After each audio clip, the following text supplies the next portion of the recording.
everyone, welcome to another episode of the Watchers Champion between Dane versus Gukesh. It is the 2024 Watchers Champion held in Singapore. Gukesh, the challenger, Dane, the current Watchers Champion. This dude has been fighting out. They are like two gladiators fighting for head to who is it? Is it going to be Dane? Is it going to be Gukesh being the first youngest world champion, or is Dane going to retain his champion? This is game 5. This dude has played 4 games each and it has been a tie. But we are going to find out in this game 5 who is going to be with the winner. Is it a Gukesh or is it Dane? Let's head into the game. Gukesh starting with the white pieces, start strike with pawn e4, then start with e6, d4, d5, and after this trade, pawn captures.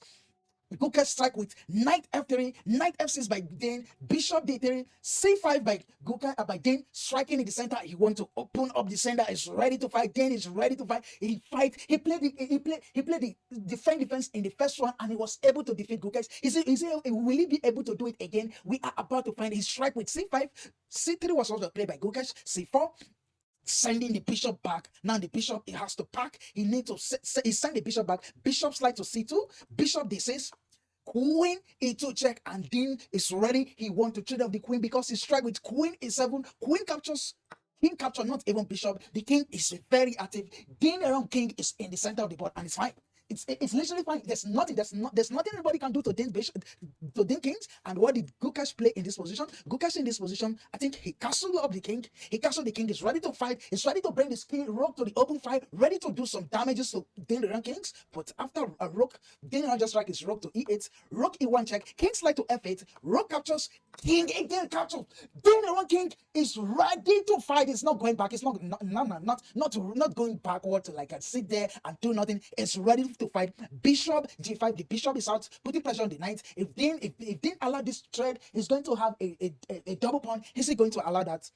A bishop at knight d7, just defending the knight. He want to capture with the knight back, not allowing the double up of the pawn.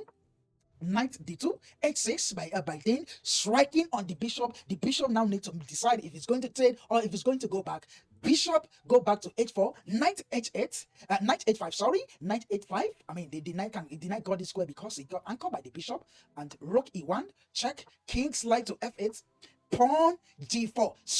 I mean, Gukesh he's not backing down. He's always ready to like put some punches. Now he just strike with pawn g4, putting pressure. This is the king side pawn we are talking about, and Gukesh doesn't even care. He strike immediately with g4 on the board. Knight hopping to f4.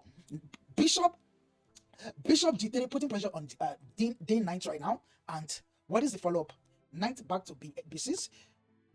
Oh my god, Gukesh is ready for fight. It's like with d5 immediately, and Dane just trade. After knight captures back, now this knight is ready. I mean, look at knight. If knight get this, it could be pretty close, but the king can also run. It's okay. Dane doesn't care about that. Bishop d7 was what was played. Bring it on. Yeah, I don't care. Bring it on. Dane doesn't care. The knight check can come. It's okay. The king can just slide. Bring it on.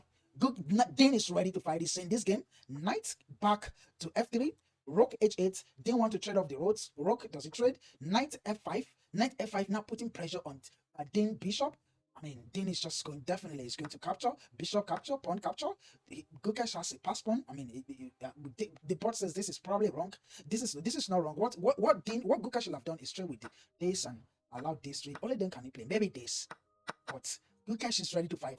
He's playing with the white pieces. If you are playing with the white pieces, you definitely gotten some advantage. So definitely you want to push for some win. Maybe that is why pawn captures is what was played by Gukesh. And sorry about that. Knight hopping to d3, getting an anchor by the pawn. If anyone is playing me, like if I'm playing this, I will just capture. But what did he do?